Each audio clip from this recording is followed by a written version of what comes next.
ఈరోజు ఒక important topic గురించి మనం మాట్లాడుకోవాలి. ఇది ఏ ఇన్స్టిట్యూట్, ఏ యూట్యూబ్లోనూ ఎక్కడా కూడాను ఈ టాపిక్ గురించి డిస్కస్ చేయరు.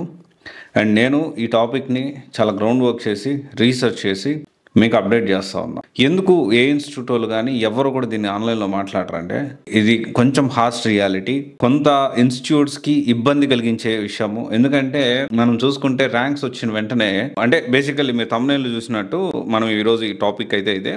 సో 2023లో ర్యాంక్స్ వచ్చిన తెలుగు వాళ్ళు ఎవరైతే ఉన్నారో ఐఏఎస్ ఆఫీసర్లు పరిస్థితి ఏంటి, ఇప్పుడు ఎక్కడ వాళ్ళ పోస్టింగ్ పడింది, అసలు ఏంటి, దీని గురించి మనం మాట్లాడుకుందాము. అయితే ఫస్ట్ ఏంటి అంటే, ఇది ఎవ్వరు ఏ ఇన్స్టిట్యూట్ ఎందుకు మాట్లాడరంటే, ఎప్పుడు కూడా ర్యాంక్ వచ్చిన తర్వాత ఇంకా వీళ్ళ మించి ప్రపంచంలో అసలు ఐఏఎస్కి మించిన జాబ్ అనేది లేదు, దీనికంటే అత్యున్నతమైనది ఇంకోటి లేదు అన్నట్లు ప్రొజెక్ట్ చేస్తూ ఉంటారు. డెఫినెట్లీ విత్ డ్యూ రెస్పెక్ట్, మామూలు విషయం కాదు. 15 లక్షల మంది 13 లక్షల మంది అప్లై చేస్తే దాంట్లో సగం మంది అంటే 50% వరకు ఎగ్జామ్ రాస్తారు. ఒక 6 to 7 lakhs మెంబర్స్ ఎగ్జామ్ రాస్తారు. ఆ 6 to 7 lakhs మెంబర్స్లో 1000 మందికి లేకపోతే 900 మందికి జాబులు వస్తే దాని నుంచి అంతమందిని దాటుకొని 1:15 మెయిన్స్ రాస్తారు. తర్వాత 1:13 to 15 మెయిన్స్ రాస్తారు. ఆ మెయిన్స్ తర్వాత 1:2.5 ఆర్ 1:3 మెంబర్స్ వరకు ఇంటర్వ్యూ దాకా వెళ్తారు. వీళ్ళందరిని దాటుకొని ఇంత పెద్ద సక్సెస్ సాధించిన తర్వాత జనరల్గా ఏంటి అంటే, డెఫినెట్లీ హీరోయిక్ పర్సనాలిటీస్ వీళ్ళందరూ, మామూలు విషయం కాదు ఇంతమందిని దాటుకొని రావడం అంటే. First of all with due respect, దాని గురించి నేను మాట్లాడతలేను. కానీ ఇక్కడ ఏమవుతుందంటే, ఇంత కష్టపడి వాళ్ళు అంటే రియాలిటీగా దేనికోసం కష్టపడుతున్నారు? ఒక ప్రజలకి సర్వీస్ చేయడానికి, ఒక పీపుల్కి, అంటే మనందరికీ ట్యాక్స్ కట్టే ప్రతి ఒక్కరికి వాళ్ళ రెస్పాన్సిబిలిటీ. ఎందుకంటే గవర్నమెంట్ నుంచి వస్తుంది. గవర్నమెంట్ అంటే మనది ప్రజాస్వామ్య దేశం కాబట్టి వాళ్ళందరికీ మనం ట్యాక్సుల రూపంలోనూ ప్రతి ఒక్కరు, ఆటో తోలేవాడి కాడి నుంచి లేకపోతే కూలి పని చేసుకునే వాళ్ళ కాడి నుంచి పెద్ద జాబులు, అంటే ఇది చిన్న జాబులు నేను చెప్పట్లేదు, సాఫ్ట్వేర్ జాబులు చేసే దగ్గర నుంచి లేకపోతే ఇంకొక పెద్ద పెద్ద బిజినెస్లు చేసే వాళ్ళ దగ్గర నుంచి, చిన్న కిరాణా షాప్ నుంచి ప్రతి ఒక్కరూ వాళ్ళ దైనందిన జీవితంలో వాళ్ళు ప్రతిరోజు అనునిత్యం వాళ్ళు స్పెండ్ చేసే ప్రతి రూపాయి డైరెక్ట్లీ ఆర్ ఇండైరెక్ట్లీ ట్యాక్స్ రూపంలో గవర్నమెంట్కి వెళ్తుంది. ప్రజలకి మంచి సర్వీస్ ఇవ్వాలి అనే ఉద్దేశంతో పోటీ పడి ఇన్ని లక్షల మందిని దాటుకొని పోటీ పడి ఐఏఎస్ ఐపీఎస్ అనేవాళ్ళు అవుతుంటారు జనరల్గా bureaucrats. Not only IAS IPS, ఇంకా చాలా సర్వీసులు ఉన్నాయి. మనం ఇప్పుడు ఐఏఎస్ గురించి మాట్లాడుకున్నాం కాబట్టి దాని గురించి మాట్లాడుతున్నాం. సో ఒక పాలసీ ఇంప్లిమెంట్ చేయాలి అన్నా, ఏదన్నా ప్రజలకు మంచి చేయాలి అన్నా ఖచ్చితంగా ఐఏఎస్ పాత్ర అనేది చాలా ముఖ్యం. రక్షణ విషయంలో ఐపీఎస్ పాత్ర చాలా ముఖ్యం. మనం ఇప్పుడు దాకా మాట్లాడుకుంది ఒక సైడ్. ఆన్ అదర్ సైడ్ మనకి ఈ 2023 చూసుకుంటే ఎంతమంది ఐఏఎస్లు వచ్చారు మన తెలుగు వాళ్ళు? మీకు కనీసం ఐడియా ఉందా? చూసారా? అన్ని ఏ ఇన్స్టిట్యూట్కి పోయినా కానీ దీని గురించి విపరీతంగా, అంటే మా అన్ని ర్యాంకులు మావే అనుకుంటూ ఉంటారు కదా. అసలు మనకి 2023లో ఐఏఎస్ ర్యాంక్స్ సాధించిన వారి సంఖ్య 10 మంది. ఆల్రెడీ నేను నోట్ కోట్ చేశాను. +1 or 2 మెంబర్స్, అంటే ఒక 10 నుంచి 12 మంది. నేనైతే 10 నెంబర్లు అయితే, నేను మొత్తం 180 మంది ఐఏఎస్లు ఈ ఇయర్ 2023 అయితే అందులో ఒక 10 మంది తెలుగు వాళ్ళు ఉన్నారు. అంటే ఎన్ని ఇన్స్టిట్యూట్స్ ఉన్నాయి మనకి ఇక్కడ?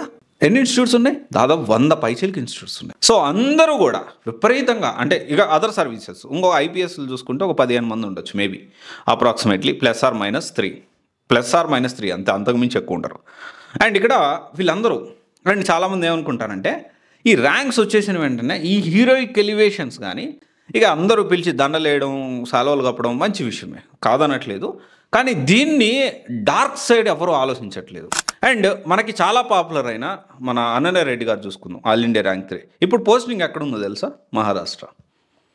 టాప్ ర్యాంకర్ తను, టాప్ 3 ర్యాంకర్. కానీ పోస్టింగ్ ఎక్కడ వచ్చింది? మహారాష్ట్రలో వచ్చింది. తర్వాత చూసుకుంటే తెలంగాణలో కేఎన్ చందన్ జాహ్నవి చూసుకుంటే తెలంగాణ, అస్సాం, మేఘాలయలో ఉన్నారు, ఆల్ ఇండియా ర్యాంక్ 50. అండ్ తర్వాత చూసుకుంటే Akshay Deepak all India rank 196, Telangana, ఇప్పుడు ఉత్తరప్రదేశ్లో పోస్టింగ్ ఉంది.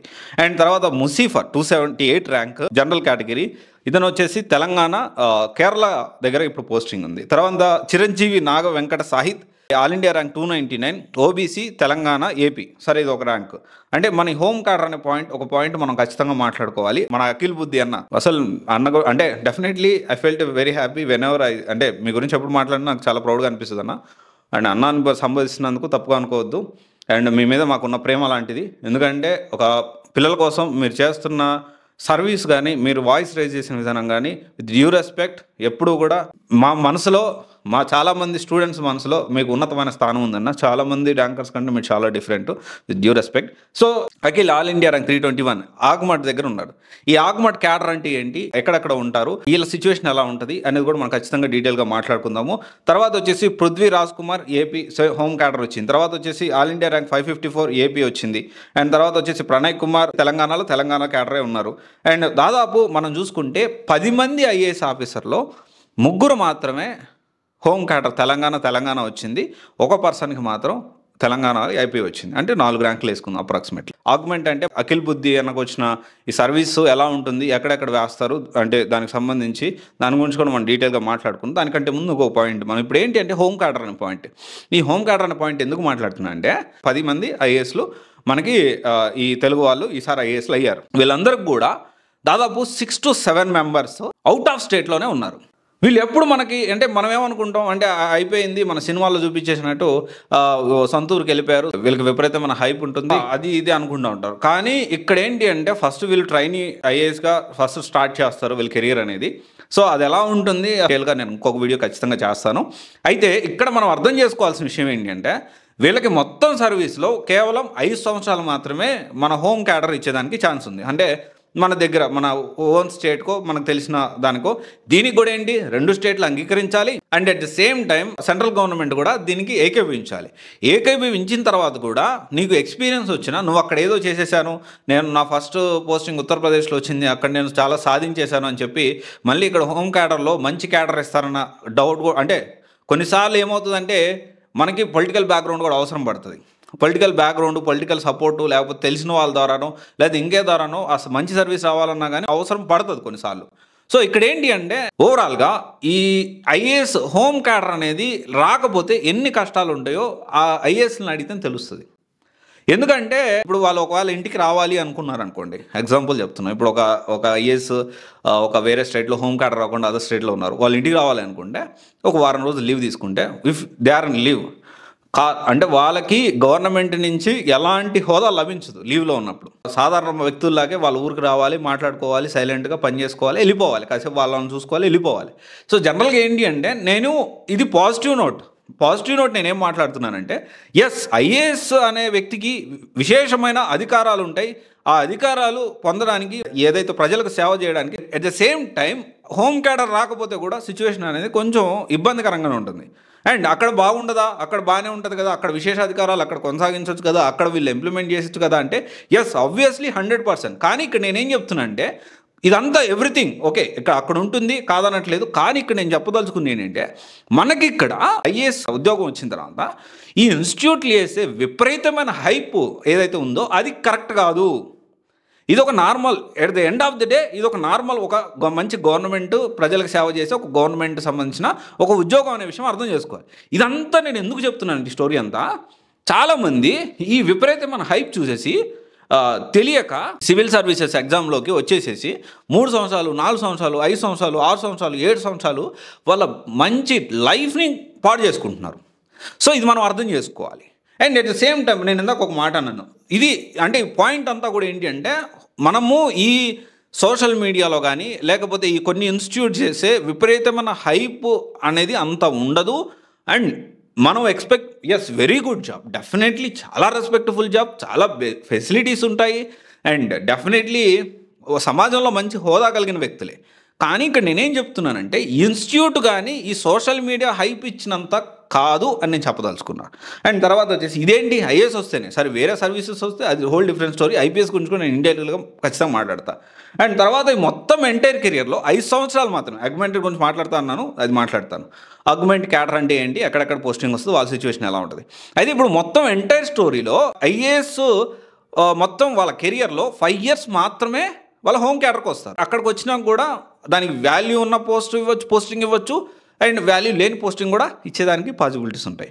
ఇది మనము అర్థం చేసుకోవాలి. అండ్ తర్వాత వచ్చేసి ఆగ్మెంట్ క్యాడర్ అంటే ఏంటి అంటే నార్త్ ఈస్ట్ సైడ్ గోవా కానీ మిజోరం కానీ అరుణాచల్ ప్రదేశ్ కానీ అండ్ తర్వాత ఇంకా చూసుకుంటే అండమాన్ నికోబార్ ఐలాండ్ కానీ చండీగఢ్ కానీ తర్వాత వచ్చేసి ఢిల్లీ కానీ తర్వాత ఉత్తరప్రదేశ్, బీహారు, జార్ఖండ్, ఒడిశా జోన్ 2 కిందకు వస్తాయి ఇవి.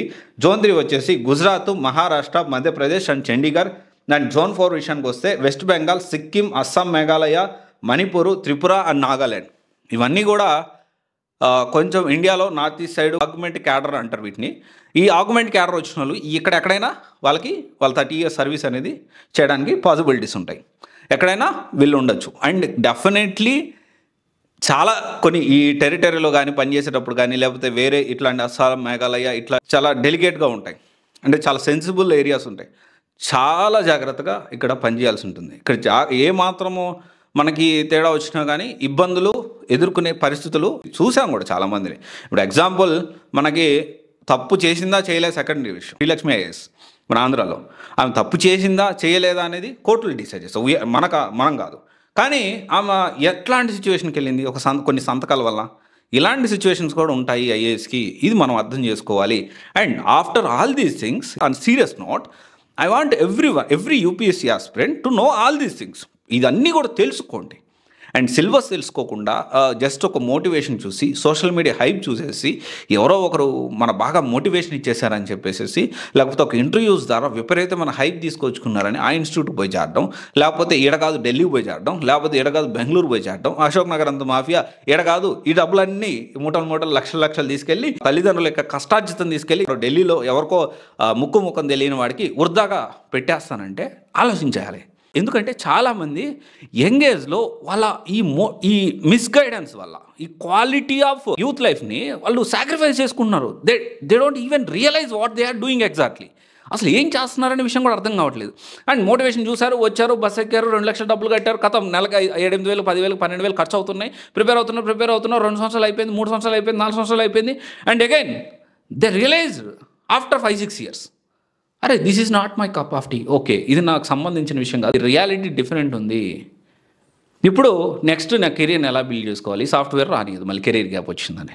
ఎందుకంటే చాలామంది అట్లా వచ్చి నాతో మీట్ అయిన వాళ్ళు చాలామంది ఉన్నారు గవర్నమెంట్ ఎగ్జామ్స్ ప్రిపేర్ అయ్యి. సో నేనేమంటున్నానంటే ఈ సోషల్ మీడియాలో హైప్ కరెక్ట్ కాదు. మీరు రియాలిటీ తెలుసుకొని ఐఏఎస్ జాబ్ అనేది రెస్పెక్ట్ఫుల్ జాబే, there is no doubt about that. దీని వెనకాల కష్టాలు కూడా ఉంటాయి. కనిపించేదంతా నిజం కాదు. సినిమాల్లో చూపించేది వీళ్ళు కొన్ని ఇన్స్టిట్యూట్స్ అనవసరమైన హైప్ ఇచ్చేదంతా నిజం కాదు. ఇది మన కళ్ళు తెరుచుకొని మన కెరీర్కి ఇది సూట్ అవుతుందా, నిజంగా ఈ సివిల్స్ మోటివేషన్ కాకుండా చిన్నప్పటి నుంచి కూడా మనకు ఒక ఎజెండా ఉందా, మన గోల్ ఉందా, అండ్ మనం కనీసం ఎన్సీఆర్టీస్ అన్న దీని గురించి వర్కౌట్ చేస్తున్నాం, ఇవన్నీ కూడా తెలుసుకోవాలి. ఇవన్నీ కూడా నేను చాలామంది బ్యూరోక్రాట్స్ తోటి, చాలామంది ఇన్స్టిట్యూట్ డైరెక్టర్స్ తోటి వాళ్ళందరితో నేను కొంతవరకు డిస్కస్ చేసి సీనియర్ ఆస్పిరెంట్స్ తోటి ఫ్యాకల్టీతో డిస్కస్ చేసి ఇన్పుట్స్ అనేవి మీకు అప్డేట్ చేయడానికి ప్రయత్నం చేస్తున్నా. అండ్ ఇక్కడ నా ఉద్దేశం ఒకటే ఏంటి అంటే ప్రతి యూపీఎస్సీ ఆస్పిరెంట్ నిజాలు తెలుసుకొని యూపీఎస్సీ సివిల్స్ కోచింగ్ అనేది మొదలు పెట్టండి. ఇది ఎవరిని ఉద్దేశించింది కాదు, ఎవరిని బాధ పెట్టాలని కాదు.